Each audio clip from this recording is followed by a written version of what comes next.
there's not much pollen coming in, a little bit, the activity level's not high. I call up the guy and say, I think I have a problem. I don't know if there's a queen in here. And this is my first year in bees. I was lucky to even figure that out. And he said, well, look at the combs and see if you see eggs in them. Eggs, plural. See if you see eggs in them. Yeah, I pulled them out and I saw eggs. 6 in one, 3 in another. Yeah, okay, I've got a queen. No, so that hive died. And I've never bought a package since.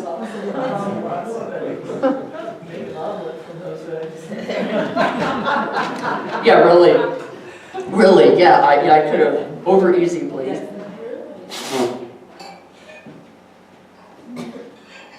So, we try to keep swarm lists, and what we try to do is, with people who really want to swarm, but they work all the time or they're not physically able to go out and capture them, we're talking about the notion, which is, this is what Corwin Bell does in Colorado. He's got a really good economic network for alternative beekeepers.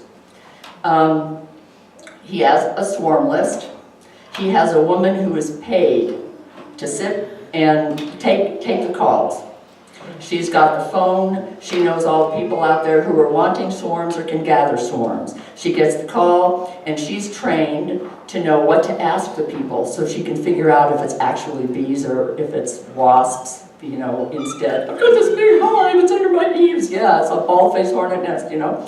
So she'll send pictures to the person who's going to go out and get them. She knows how to ask the questions to ask. If you're going to go out on a swarm and you have no information is, how high is it? And you don't let them tell you, oh, just a few feet. You say, does it look like a ladder? Or is it something I could get up on a step stool? And then they'll go, oh, like it's ladder. And then at least you know that.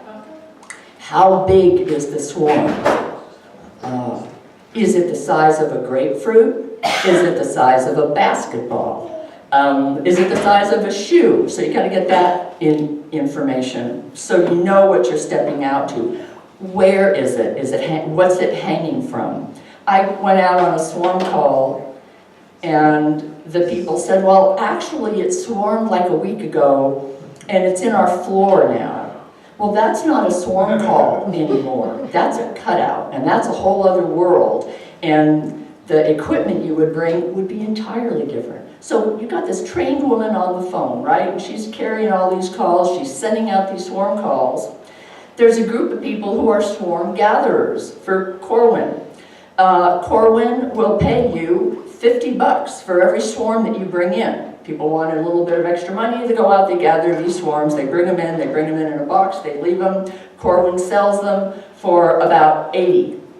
So that money, the extra money, goes toward paying the woman who's actually there kind of minding the stores. There are also people who he's trained who all they do is cutouts. So when the cutout call comes, you don't hand it off to some poor swarm person who thinks he's going out to clip something off of a rose bush and he winds up with bees under hardwood flooring, which is what I showed up with. So he said, you've got to put economics back into this alternative beekeeping. We're not making money off honey. Keeping bees is not inexpensive for a lot of people if you're buying your equipment and things. How do we have a sustainable economic industry here? And so he's done it by saying, okay, you bring in the swarms, we'll sell the swarms. That way we're getting good genetics and people aren't having to go out there. We're paying the person who runs the phone and gives information out there. We're paying the people who do the cutouts. They can make a whole summer business. If you're a contractor, you've got contracting skills and bee skills. We have people in Portland that that's all they do all summer. And I call them when there's a cutout because no one who is new into beekeeping has any business doing a cutout. That's my platform. It's too messy. And you can demolish bees faster than you can possibly think. So, he also has an economy in it with teaching. He teaches a series of people who he then certifies as bee doctors. And if you have a problem with your hives, he will send out a bee doctor who, for I think $35 an hour, will come out and consult and do all the kind of work with you that you need done on that hive. And it's cheap when you consider all the information and the skill that these people have when they step in. They can get you off onto the right start. So here's the economic model. It's not what we're taking from the bees. I'm going to sell the propolis, I'm going to sell the wax, I'm going to sell the honey. We're taking.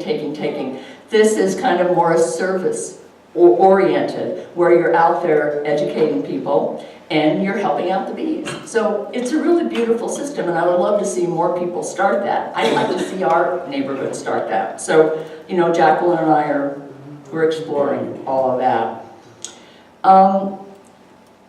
We believe in minimal intervention. We don't think bees like to be messed with. And we know that when you go into a hive and you crack the seal, that you change the hive dynamics like that. You change the temperature like that. And I've heard that it takes at least a day and a half for bees to get the temperature back right. Now, if you're going in, and he's saying a whole lot longer, it can take like a week for bees to get back to where they were before you were popping the lid. Now, in our commercial bee groups, they're saying, if you're not in your hive every 10 days, you're a lousy beekeeper. But you know, you consider the length of the summer. If you're popping in there every 10 days, and the bees take how long to get themselves back on their feet, how much time are you taking away from them, and how much more stress are you adding to them? So all these little stress reduction techniques are, okay, we don't want to go in a whole lot. We want to respect their integrity. We want to let them swarm, because we find that swarms are the best education tool you can have. I think I have okay, I'm not even going to talk about artificially inseminated queens, because you know all that, but we talk about that. Okay, when I tell people that they need to go out and collect swarms, I say, well, you don't have to do this. But I just thought that was such a good visual, I had to put it in. However, you can do this. I showed up on these people's property, and they showed me this little swarm stuck on the top of the tree. I have my little ladder, and they said, would you like to go in the house and put on your bee suit? I said, this is my bee suit. What? My God, you're kidding. You're just gonna go up and like touch those bees? Yeah. Then you get the people there at the bottom of the ladder and say, look at these. And you tell them the story of the swarm.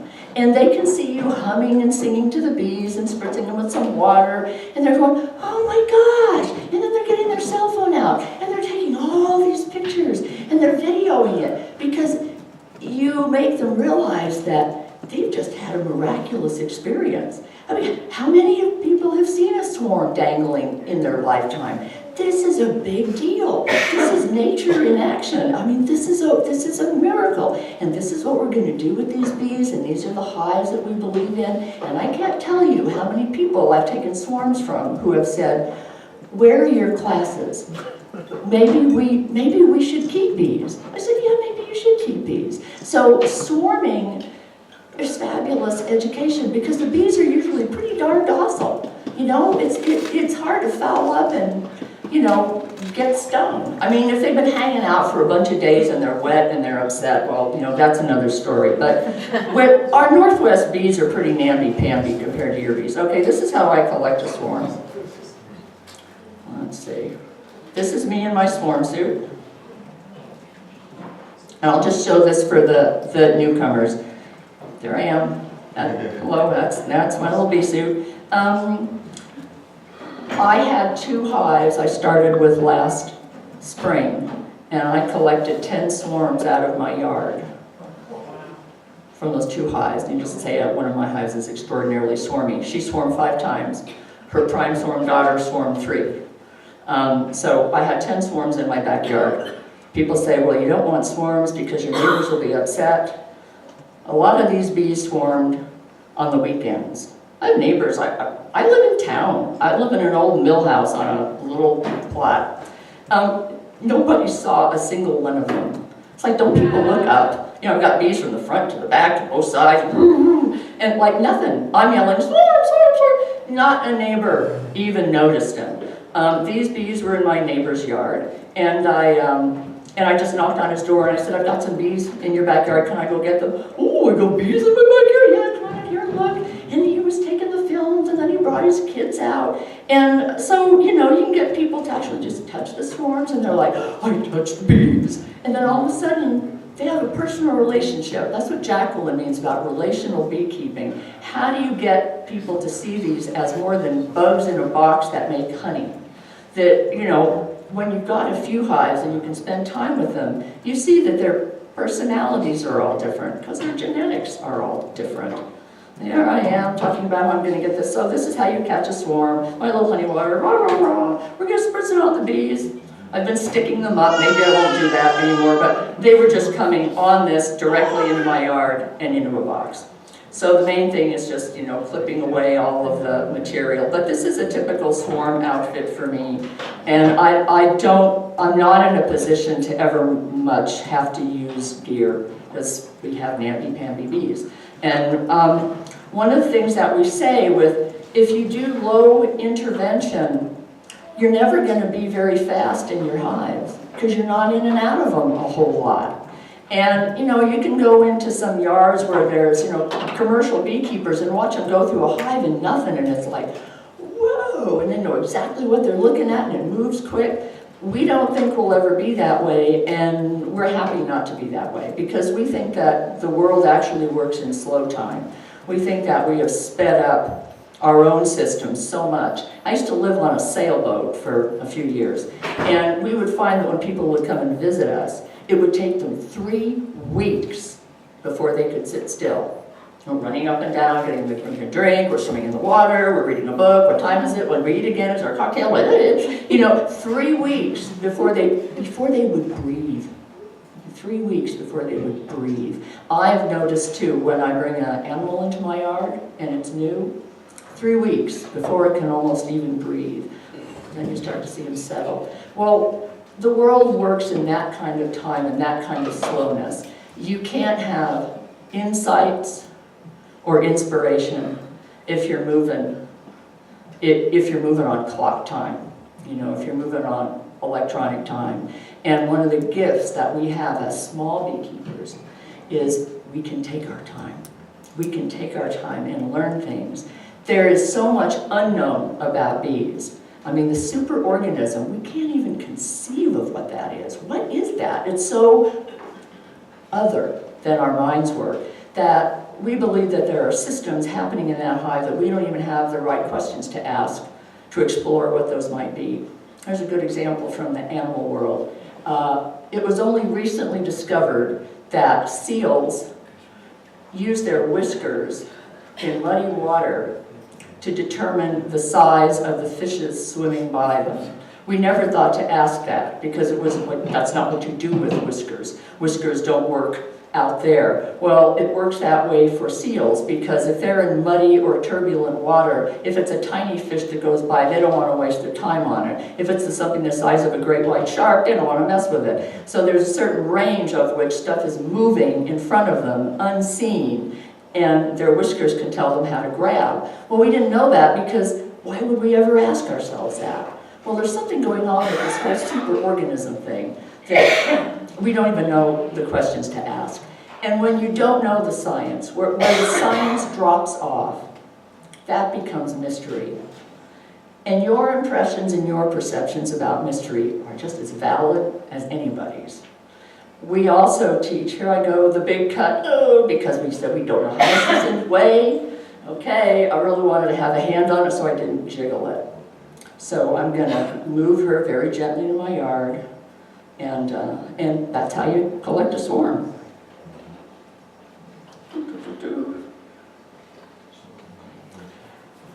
We definitely parrot Michael Bush in the first do nothing. And he's right. That's the hardest thing to learn. You're a human being, you're a doer. We're not human beings, we're human doers. And we feel we need to step in and fix things. And especially as new beekeepers, your chance of fixing things is not good. Your chance when you do an intervention of messing things up is really, really high. So we teach observation. we like to say that until you have 100 hours sitting in front of the door of your hive, you're not on the page yet. That there's so much to be gained from putting your little chair by your hive and sitting there and watching, or getting an observation hive when you know what you're doing. The watching is extraordinary, and you will learn and see so much through the watching. But watching isn't just with your eyes.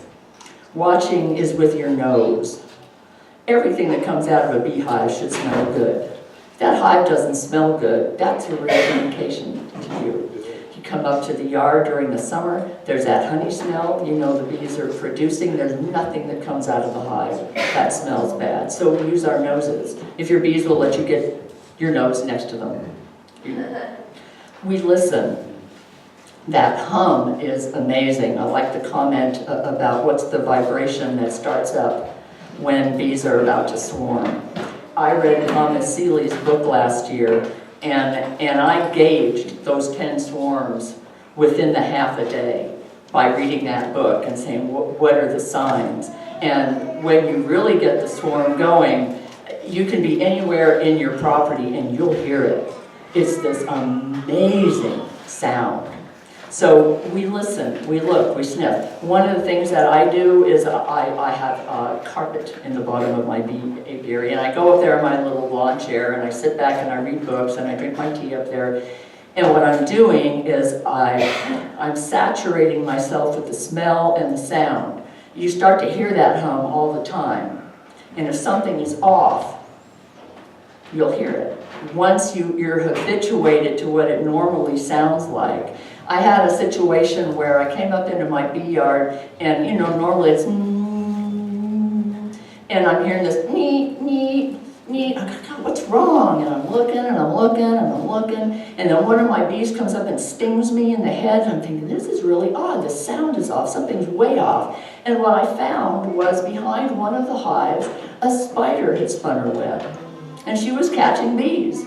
So the bees would go in and would go, nee, nee, nee. And the hive goes, oh my gosh, there's a problem here, there's a problem here. So they let me know by the sound, hey, things aren't right. So you won't know if they're right unless you know what right sounds like. And that just takes time. And you never waste time just sitting in front of your bees.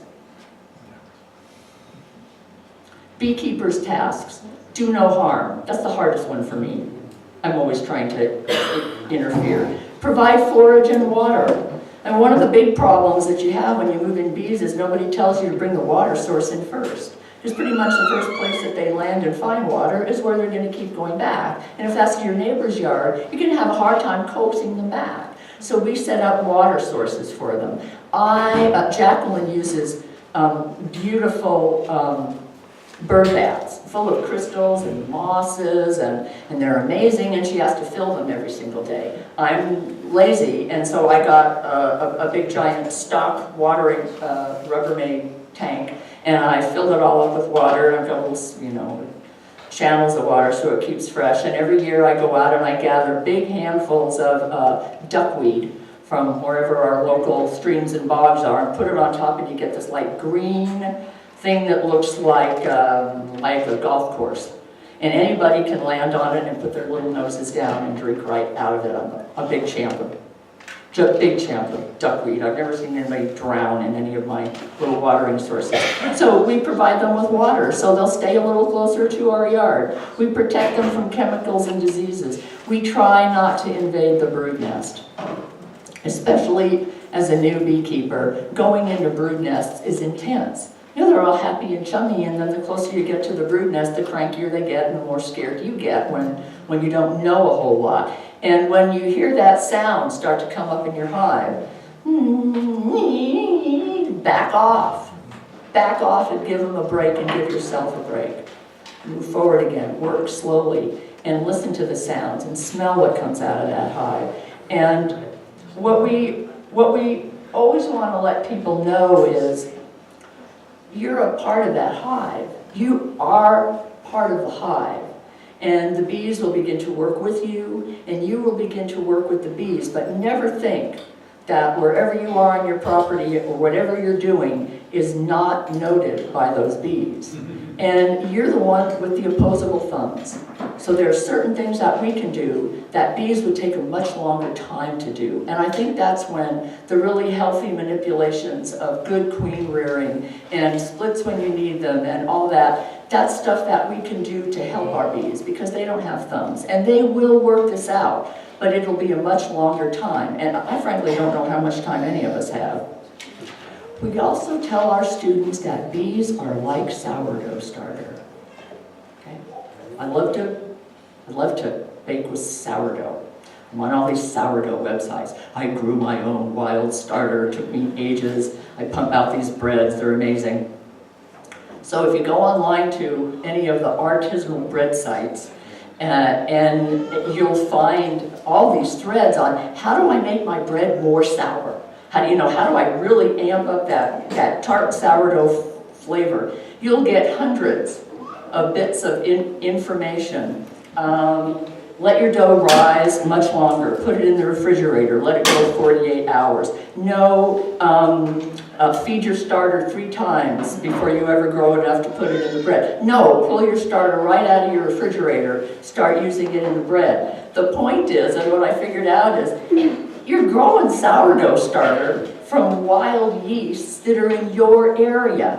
Every single one of them is different. And what my starter needs to be more sour ain't necessarily going to be what yours needs. That's true about your bees. We keep forgetting, even more than just basic geography. Wherever you have your bees is this microclimate.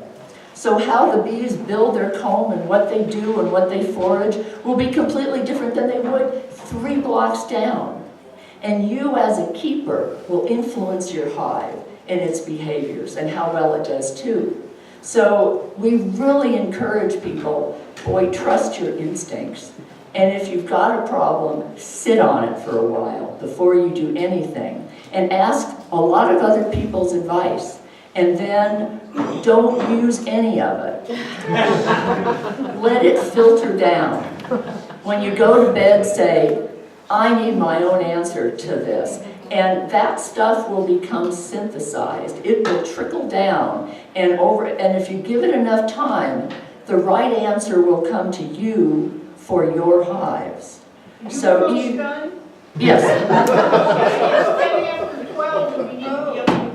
I'm done. Thank you very much.